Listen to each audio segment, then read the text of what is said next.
మీరు ఆశతో వచ్చారండి.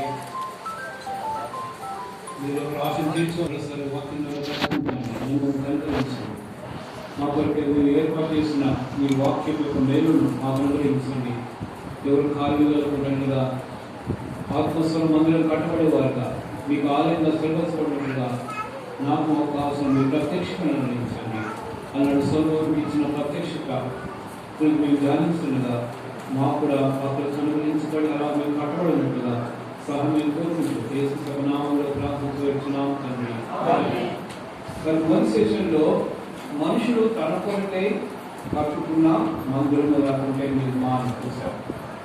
ఇప్పుడు దేవుడు కోరుకున్న నిర్మాణం, దేవుడు కోరుకున్న మందిరంలో యొక్క నమూనా ఇక్కడ సొలొమోను కల్పించినట్టు మనం చూస్తున్నాం. ఇదే 2వ దినవృత్తాంతము 3వ అధ్యాయం 1వ వచనంలో ఇది దేవుని మహిమ నిమిత్తమై దేవుని కొరకై కట్టబడిన మందిరము ఆలయం.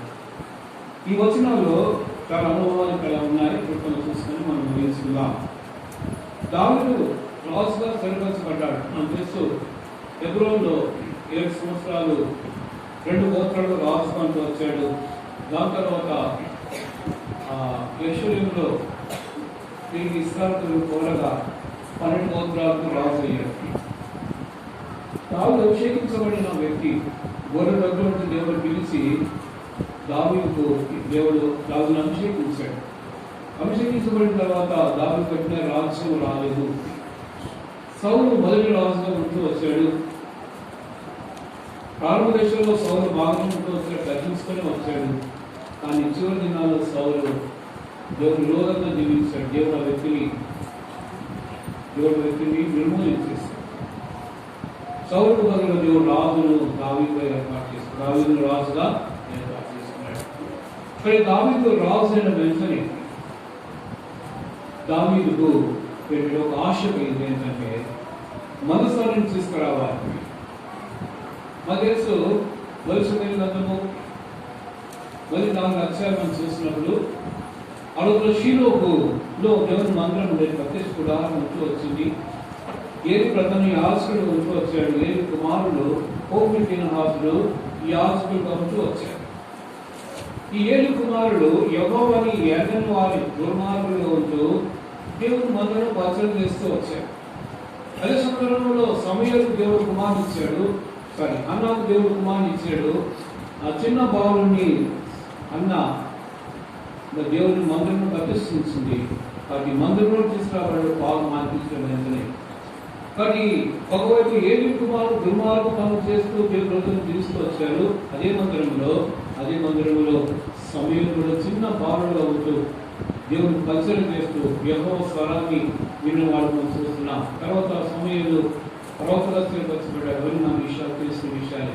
ఇక్కడ ఏం జరిగిందంటే షిలో మందిరంలోకి పాపం ప్రవేశించింది. ఏలి కుమార్ ద్వారా పాపం ప్రవేశించినప్పుడు దేవుని యొక్క మహిమ అక్కడి నుంచి వెళ్ళిపోయింది. 4వ అధ్యాయంలో ఒక యుద్ధం జరిగింది ఇశ్రాయేలు ఫిలిష్తీయుల మధ్యలో. ఇశ్రాయేలు అనుకున్నారు ఈ యుద్ధ రంగంలో యుద్ధ స్థానంలోకి మనం మనసును తీసుకొని వస్తే లేదని చెప్పి ఆ మనసును తీసుకొని వచ్చారు. ఇక్కడ యుద్ధ రంగానికి తరలించారు. ఇక్కడ యుద్ధ రంగానికి మనసును తీసుకొని వచ్చారు. కానీ వాళ్ళు అనుకున్నట్టు జరగలేదు. కానీ ఫిలిష్తీయుల చేతుల్లో ఒక భయంకరంగా ఓడిపోయి మొత్తం 34,000 మంది అమాయకులు చనిపోయారు. దాని తర్వాత మాంసం పడబడింది. ఫిలిష్తీయులు తీసుకుని వెళ్ళిపోయారు. ఫిలిష్తీయులు క్యాంపులో 7 నెలలు మాంసం ఉంటూ వచ్చింది. అక్కడ దేవుడు వారిని తీర్పు తీసుకువచ్చాడు. దేవుడు వారిని భయంకర రోగంతో వచ్చినప్పుడు తిరిగి ఫిలిష్తీయులు కొంతమంది మీద ఆ మాంసాన్ని ఎత్తి పంపించేశారు ఇశ్రాయేలు దేశానికి. అది బెత్షెమెషు ప్రాంతాన్ని తీసుకురాబడింది. మళ్ళీ రాబడి గ్రంథంలో చూడగలరు. అక్కడ తెలుగు ఏంటంటే ఆ సందర్భంలో మనసు పడబడిన వెంటనే అక్కడ ఏడు చనిపోయాడు. 7 కుమారులు చనిపోయారు. ఫీనెహాసు భార్య అంటే ఏలి కోడలు అప్పుడే గర్భంలో ఉంటూ వచ్చింది. ఆమె ప్రసూతినాలు సమీపంగా ఉన్నప్పుడు ఎప్పుడైతే తన మామ చనిపోయాడు మనసు పడబడి చెప్పి వినగానే ఆమె ఒక కుమారుని ప్రసవించింది. కుమారుడు ప్రసవించినప్పుడు సంతోషం లేదు ఆమెకి.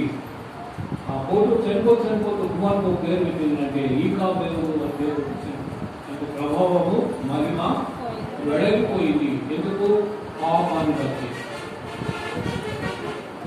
దాని తర్వాత ఏంటంటే ఈ ఫిలిస్తీన్ మనసం తీసుకొచ్చిన తర్వాత బెత్షెమెషు వారు ఏం చేశారంటే ఆ మనసాన్ని కిరీటకార్యం తీసుకున్నారు. కిరీటకార్యంలో అభినాదాబు ఇంట్లో మనసం 20 సంవత్సరాలు ఇంట్లో వచ్చింది. దాని తర్వాత సమూయేలు వారి సమకూర్చినట్టు మనం చూస్తున్నాం. సౌలు కాలంలో మనసం గురించి పట్టింపు లేదు సౌలుకు. అప్పటికి 20 సంవత్సరాలు అభినాదాబు ఇంట్లో మనసం పడింది. అభినాదాబు 2 కుమారులు యాజకులుగా ఉంటూ వారు ఇంట్లో వచ్చారు. ఆ మనసం ఉండటం ద్వారా ఆ ఇంట్లో గెలిచారలే అన్ని విషయాలు మనం చూస్తున్నాం. అక్కడ సౌలు రాజైన తర్వాత మనసు గురించి పట్టింపే లేదు సౌలుకు. మనసు అంటే దేవుని యొక్క సన్నిధి, ద ప్రెజెన్స్ ఆఫ్ గాడ్. పట్టించుకోలేదు సౌలు. 45 సంవత్సరాలు రాజ్యం చేశాడు, కానీ దావీదు తరుణంలోనే సరిపోయింది. జీవితకాలం ఫైనల్ గా చనిపోయాడు సావు. భయంకరమైన దారుణమైన సావు చనిపోయాడు. అది తర్వాత దావీదు స్థిరపరచబడినప్పుడు వెంటనే రాజులు వెంటనే దావీదు యొక్క కోరిక ఏంటంటే మనసం తీసుకొని రావాలి అని వెంటనే ఏం చేశాడంటే దావీదు 2వ సమయంలో మనం చూస్తున్నాం. అతను పొరపాటు చేశాడు. మొదటి దఫాలో ఏం చేశాడు, కొత్త పని మీద ఎక్కి తీసుకొని వచ్చాడు. ఉద్ద చనిపోయిన వెంటనే అప్పుడు భయపడిపోయి దావీదు అక్కడ గోవిలో పెట్టిన 3 నెలలు ఆ మనసాన్ని పెట్టాడు. ఆ 3 దినాలు ఉన్న కారణాన ఆయన కుటుంబం దీవించబడుతూ వచ్చింది. ఎప్పుడైతే దావీదు సమాచారం అందించబడిందో ఆ మనసంగా దీవించబడ్డాడు మాట విన్నాడు దావీదు. ఇప్పుడు దేవుని వాక్యానుసారంగా ఈ యాజకుల చేత ఆ మనసాన్ని మోసుకొని ఉంటూ వారు సియోనులో దావీదు దేవుని యొక్క గుడారం ఏర్పాటు చేశాడు. సియోనులో గుడారం ఏర్పాటు చేశాడు. దావీదు వరకు ఏంటంటే నేను చక్కటి ప్యాలెస్ నివసిస్తున్నాను, నా దేవుని యొక్క గుడారత దేవుని మనసు గుడారం అని చెప్పి దావీదు ఒక మందిరం కట్టాలని చెప్పి ఆశ కలిగాడు. కానీ దావీదు కోరిక దేవుడు ఎందుకంటే దావీదు పరిగెత్తడం యుద్ధాన్ని చేశాడు, విస్తారమైన రక్తాన్ని చూపించాడు. కాబట్టి దావీదు దేవుడు ఒప్పుకోలేదు. ఇప్పుడు దావీదు కుమారుడు సొలొమోనును దేవుడు ఏర్పాటు చేసుకుని ఈ సొలొమోను ద్వారా మందిర నిర్మాణాన్ని అనుగ్రహించినట్టు మనం చూస్తున్నాం. ఇవన్నీ కూడా రాయబడిన చరిత్ర. 7 సంవత్సరాల సొలొమోను మందిరం కట్టాడు. ఇది దేవుని యొక్క నిర్మాణం. దేవుని యొక్క నిర్మాణం చూడండి. ఇక్కడ ఒక మాట చూద్దాము. ఎందుకు దేవుని యొక్క సీడ్ ఇందులో ఉద్యోగంలో చూడండి. ఇక్కడ 28వ అధ్యాయం 19వ వచనం.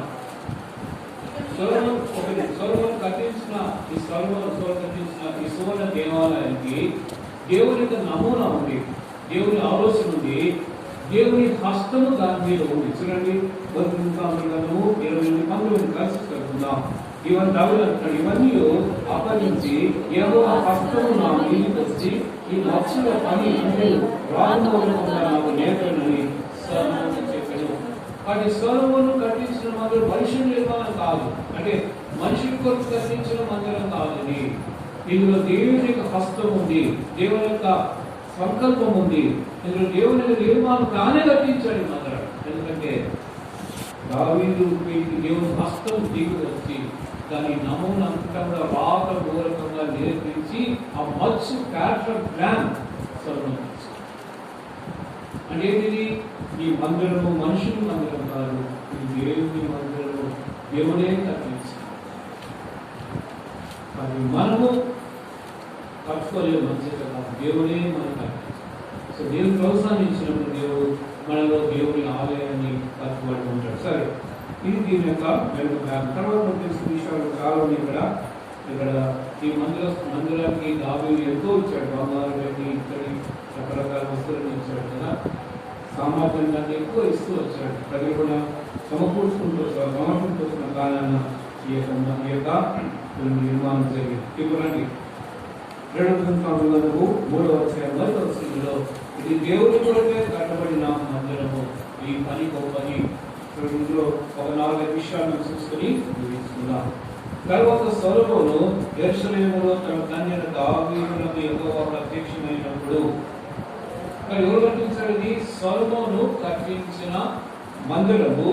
దానికి ఏంటంట, యెరూషలేములో తన కన్యను దావీదుకు యెహోవా ప్రత్యక్షమైనప్పుడు అంటే సొలొమోను కట్టించిన మందిరము ఇది దేవుని యొక్క ప్రత్యక్షత కలిగిన మందిరము. ఇది మనుషుని యొక్క ఆలోచన బట్టి కట్టలేదు, మనుషుని యొక్క సొంత చిత్రాన్ని బట్టి కట్టలేదు. మనుషుని జ్ఞానం చేత కట్టబడదు కానీ ఇందులో దేవుని ప్రమేయం ఉంది. దేవుడే తన దర్శనం తన చిత్తాన్ని బయలుపరిచినట్టుగా ఇది సొలొమోను మందిరము. ఏ మందిరము? సొలొమోనుకు అర్థం ఏంటంటే నెమ్మది, సమాధానము. చూడండి, మందిరం యొక్క ఉపయోగం చూద్దామంటే సొలొమోను మందిరం అంటే ఇది సమాధానమైన మందిరం మనం చూడొచ్చు. 22:9 మనం చూసినప్పుడు సొలొమోను పేరు ఏంటంటే నెమ్మది, సమాధానం. ఎందుకంటే దావీదు కాలంలో యుద్ధాలు జరిగాయి, సొలొమోను కాలంలో యుద్ధము దేవుడే జరగలేదు. ఎందుకంటే దేవుడు నలుదిక్కుల సమాధానం. మొదటి రాజుల గ్రంథం 4వ అధ్యాయం.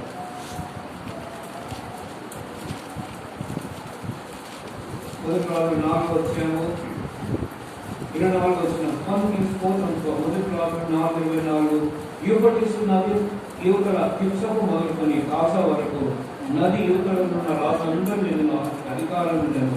అతని కాలమున నలుదిక్కుల అతని కాలంలో ఎవరు? సొలొమోను కాలంలో నలుదిక్కుల సమాధానము. ఇక్కడ సొలొమోను కట్టించిన మందిరము దేవుని మందిరము. ఇదైతే సమాధాన గృహము, సమాధాన మందిరం, నలుదిక్కుల సమాధానము. మనం కూడా ఆత్మీయంగా దేవుని మందిరం కట్టబడాలంటే మనం కూడా సొలొమోను వలె ఆయన నెమ్మది, సమాధానము కలిగి ఉండాలి. కలిగి ఉన్నామా? నలుదిక్కుల సమాధానం అంటే 4 దిక్కులు చూద్దాం. మొదటి దిక్కు ఏంటంటే ఇన్వర్డ్. మనలో సమాధానం ఉందా? కొలస్సీ రాసిన పత్రిక 4వ వచనం అనుకుంటా, అక్కడ దేవుని క్రీస్తు సమాధానము మీ హృదయములలో ఏలుచున్నది. Let the peace of Christ reign in your hearts. దేవుడు అనుగ్రహించే సమాధానము మీ హృదయములలో. చదవండి కొలస్సీ రాసిన పత్రిక.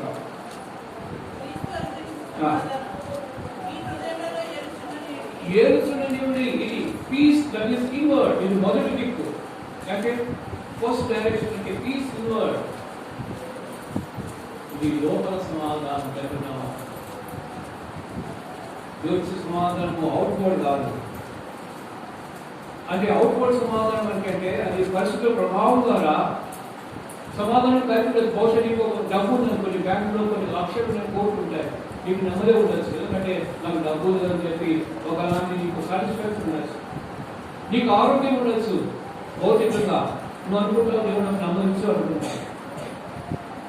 నీ కుటుంబం వడ్డీలు ఉండొచ్చు, అనుకోవచ్చు దేవుడు నన్ను ఆస్తి అనుకోవచ్చు. ఇది బయట అవుట్వర్డ్ సర్కమ్స్టెన్స్ అంటే బయట పరిస్థితి ప్రభావం ద్వారా కొంత నెమ్మది తగ్గచ్చు. డబ్బు ఉండడం వల్ల నీ కుటుంబం దీవించబడడం ద్వారా భౌతికంగా నీకు ఆరోగ్యం కలిగి ఉండడం ద్వారా నువ్వు అనుకుని జరుగుతున్నప్పుడు నువ్వు అనుకుంటావు నువ్వు నెమ్మది దేవుడు అనుకున్నా కాదు. అది కాదు. ఈ నెమ్మది ఏది లేకున్నప్పుడు, అన్ని నువ్వు కోల్పోయినప్పుడు, ఇది శ్రమలో, నీ రోగంలో, నీ బలహీనతలో నువ్వు నెమ్మది కలిగి ఉంటే అది నిజమైన నెమ్మది. బయట పరిస్థితి ప్రభావం ద్వారా వచ్చు నెమ్మది సరైన నెమ్మది కాదు. కానీ అన్ని కోల్పోయినప్పుడు, నీకు రోగం వచ్చి ఇలా నువ్వు ఏదైనా కోల్పోయినప్పుడు, నీకు కష్టం కలిగినప్పుడు, కానీ దావీదు కలిగిన సమాధానం మామూలు సమాధానం కాదు. ఇది దావీదు సమస్తాన్ని కోల్పోయాడు. కొన్ని పరిస్థితుల్లో చుట్టూ పెద్ద సేనలతో మోహరిస్తూ వచ్చారు. కాలానికి తన ప్రాణం ఉప్పిలో పెట్టుకొని జీవిస్తూ వచ్చినాడు. ఏది తనకు లేనిగా జీవించగలుగుతూ వచ్చాడు. ఏకాకిగా ఉంటూ వచ్చినప్పుడు అని సమాధానం కలిగిన వాడు జీవించగలడు. ఆ సమాధానం కలిగి ఉన్నావా? యోగించే సమాధానము ఇది మన హృదయంలో యోగించే సమాధానం. అందుకని నా శాంతి అందించి వెళ్తున్నాను. ఇది లోకం ఇచ్చినట్టు లోక సమాధానం కాదని ఆనశాంతి ఆనసమాధానము అది మీ హృదయంలో కలవరపడుతుంది. హృదయం గురించి రాస్తుంది సమాధానం హృదయానికి సంబంధించింది. అందుకని మీ హృదయంలో కలవరపడని ఈ మొదటి సమాధానం పీస్ దట్ ఈస్ ఇన్వర్డ్. మనలో క్రీస్తు సమాధానము ఏడుచున్నా ప్రతికూల పరిస్థితుల్లో, ఇబ్బందికర పరిస్థితుల్లో, శ్రమల్లో, శోధనలలో, నిరుత్సాహంలో నీ నెమ్మది కలిగి ఉన్నా కోల్పోతున్నావు. అది నిజమైన సమాధానం. బయట పరిస్థితుల ప్రభావం ద్వారా వచ్చే సమాధానము అది సమాధానం కాదు, లోకి వచ్చే సమాధానం. రెండోది ఏంటంటే పీస్ దట్ ఈస్ అప్వర్డ్.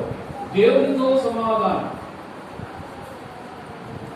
యేసు రాసిన పత్రిక 5వ అధ్యాయం ప్రకారం కానీ విశ్వాసమూలము మనం నీతితో తీర్చబడిన వారై యేసుక్రీస్తు వారి ద్వారా దేవునితో సమాధానము కలిగి ఉన్నాము. విశ్వాసము నీతితో తీర్చబడి యేసుక్రీస్తు ద్వారా దేవునితో సమాధానం. ఇది దేవునితో సమాధానం పరచబడి ఒకరు శత్రువులు జీవిస్తూ వచ్చాం కదా. అది యోబు రాసిన పత్రిక 5వ అధ్యాయంలో మీరు భక్తిహీనులు, శత్రువులు, పాపులు, దేవుని దూరస్తులు, ఇటువంటి వారిని దేవుడు ప్రేమించి రక్షించాడు. యేసుక్రీస్తు మధ్యవర్తి లోకానికి వచ్చి యేసుక్రీస్తు వారి ద్వారా ఆయన రక్తం ద్వారా దేవునితో సమాధాన పరచబడ్డాము. యేసుక్రీస్తు వారి సమాధానం ఆశ్రయించినాడు. ఈ దేవునితో సమాధానం కలిగినవా? నువ్వు పాపాలు క్షమించబడి నువ్వు నీతితో తీర్చబడినప్పుడు యేసుక్రీస్తు వారి ద్వారా దేవునితో ఒక శత్రువుగా జీవించావు, దురస్తుగా జీవించావు. దేవునితో సమాధానంగా ఇది రెండవ దిక్కు. మొదటి దిక్కు లోపల సమాధానము, రెండవ దిక్కు ఏంటంటే దేవునితో, మూడవ దిక్కు ఏంటంటే ఇతరుడితో, సహోదరులతో సమాధానం కలిగించినవా? యేసు రాష్ట్ర పత్రిక 4:1 అక్కడ రాబడింది. అక్కడ సమాధాన బంధము కలిగి ఆత్మ కలిగించి ఐక్యతను కాపాడుకోవచ్చు అంటూ దేవుడు పిలిచిన పిలుపు తగినట్లుగా మీరు నడుచుకుని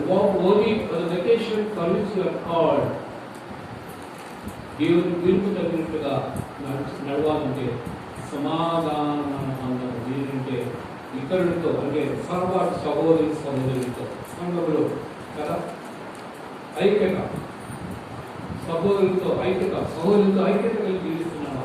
కొన్ని సంఘాల్లో ఐక్యత ఉండదు, భార్య భర్తలు ఐక్యత ఉండదు, ఇంట్లో కొట్లాడుకుంటారు, ఒకరు మాట్లాడుకోరు, వచ్చి గొడవ పాల్చుకుంటారు. ఇది సరైన పద్ధతి కాదు. తోటి సహోదరులతో టాకింగ్ టర్మ్స్ లేకుండా, మాట్లాడకుండా, పగబట్టుకొని ఈర్ష్య ద్వేషం కలిగి వచ్చి మందిరంలోకి వచ్చి ఆరాధించి దేవుడు ఆనందించాడు. బలో పాల్గొంటే నిజమైన బలో పాల్గొనే అనుభవం అది. అంటే మూడో సమాధానం అంటే అవుట్వర్డ్, అంటే నీ సొంత ప్రజలతో, నీ ఇంట్లో, నీ బంధువుల మధ్య, స్నేహితుల మధ్య సమాధానం ఉందా? ఇది మూడు. నాలుగోది ఏంటంటే అందరితో సమాధానం.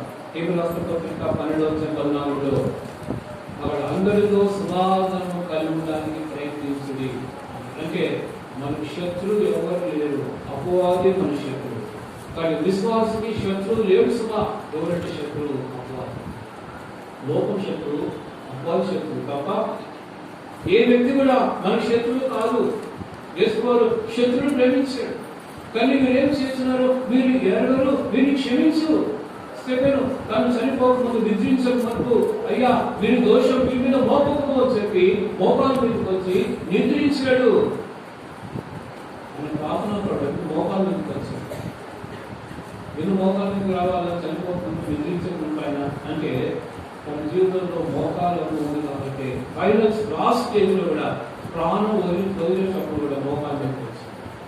అంటే ఆకాశం కలబడింది, వేసుకొని లేచి నిలుస్తున్నాడు. వాడి standing aviation. Christianity is based on forgiveness. పాప క్షమాపణ మీదే ఒక విశ్వాసం పునాది ఉంది. యేసువాడు మన పాపను క్షమించాడు. ఘోరమైన పాపంలో ఉన్నప్పుడు, నీచుగా ఉన్నప్పుడు, నరహంతుడు పోవాలంటాడు. నరహంతుడు కదా రాస్తాడు పోవటానికి కదా లిస్ట్. నేను సంఘాన్ని హింసించేవాడు నరహంతుడు రాస్తున్నప్పుడు దేవుడు క్షమించి అలాగే పౌరుడు అనేక క్షమించాడు.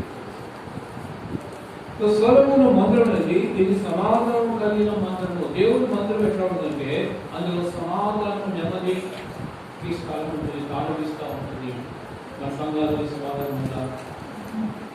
సమాధానం ఎందుకు గ్రూపులు అవ్వాలి? ఎందుకు గ్రూపులు అయిపోవాలి? ఒక 2, 3 ఎందుకు కావాలి అంటే ఏంటి? మాట్లాడకుండా సమాధానం లేకుండా క్రైస్తత్వం లేదు. మన వల్ల వేస్ట్, మన ఆరోగ్యం వేస్ట్. తోటి సహోదరులు ప్రేమించకపోతే, క్షమించకపోతే నువ్వు క్రైస్తవుడే కాదు. అది దేవుని మందిరం కాదు. దేవుని మందిరం సొలొమోను మందిరం. అంటే అందులో మందిరంలో సమాధానం, 40 సమాధానం ఉంది ఆ మందిరంలో, ఆ ఆలయంలో. నలుగురిలో సమాధానం కనుగొనదు. దేవుని మందిరంలో సమాధానం. రెండవది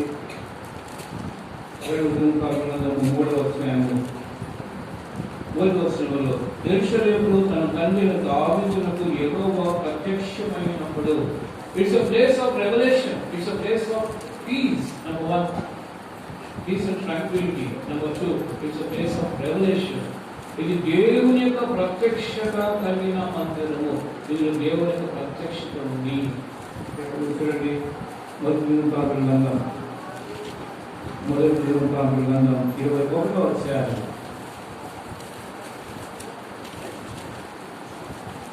21-28 వచనం. 1 Chronicles 21:28. మొదటి దినవృత్తాంతగ్రంథము 21-28. యెబూసీయుడైన ఓర్నాను కాలమందు యెహోవా తనకు ప్రత్యక్షమిచ్చినట్టు దావీదు చేసుకొని దాని ముందు మాట 26వ వచనం. ఏమన్నా, దావీదు యెహోవాకు అసలు బలిపీఠమును అర్పించి దహనబలి సమాధానములు అర్పించి యెహోవాకు మొరపెట్టగా ఆకాశంలో నుండి దహనబలి పీఠానికి అగ్ని వలన అతను ప్రత్యుత్తరమిచ్చెను. దేవుని మందిర నిర్మాణంలో దేవుని ప్రత్యక్షత ఉంది. ఒక ప్లేస్, ఇది ఓర్నాను కాలం రాబట్టి అవసరం. అసలు బలిపీఠం కట్టబడిన స్థలం. ఆ బలిపీఠం మీద దహనబలి సమాధానం అర్పించినప్పుడు దేవుడు దాన్ని అంగీకరించాడు, ప్రత్యుత్తరం ఇచ్చాడు. That sacrifices were accepted by God.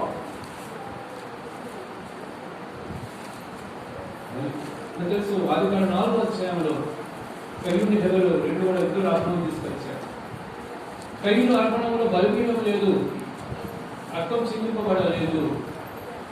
హేబెలు గొలుసులో శ్రేష్టమైన ప్రొగన వాటిని తీసుకొచ్చి అర్పించాడు. బలిపీఠం ఉంది అక్కడ. బలిపీఠం రాయకపోయినా బలిపీఠం ఎవరు బలి అర్పించడానికి వీల్లేదు. ఎందుకు ఎలా దేవుడు అంగీకరించాడంటే బలిపీఠం ద్వారా బలి అర్పించడం దేవుడు అంగీకరించాడు. అంటే అక్కడ ఏదో బలిపీఠం ఉంది, అది దేవుడిని అంగీకరించబడిన బలి. దేవుడు హేబెలు అంగీకరించాడు, తర్వాత హేబెలు అర్పణ అంగీకరించాడు. కానీ ఒక వ్యక్తి దేవుడు అంగీకరించిన తర్వాతనే ఆయన అర్పణ అంగీకరిస్తాడు. వాడు దేవుడిని అంగీకరించాడా? నువ్వు రక్షించబడ్డావా? నీవులో దేవుడికి స్థానం ఇచ్చావా? నీ పాపాలు క్షమించబడ్డాయా? నీలో పరిశుద్ధాత్మ నివసిస్తున్నాడా? నువ్వు దేవుని సొలు వినగలుగుతున్నావా? నువ్వు దేవుని బిడ్డగా చేర్చబడ్డావా? నీలో నెమ్మది ఉందా? నీ సమాధానం ఉందా? నువ్వు సరైన పునాది మీద ఉన్నావా? It's a place of revolution. దేవుడు దహనబలి పీఠం మీద బలర్పించినప్పుడు ఆకాశంలో నుండి ఆయన అగ్ని వచ్చి ప్రత్యుత్తరం అగ్ని ద్వారా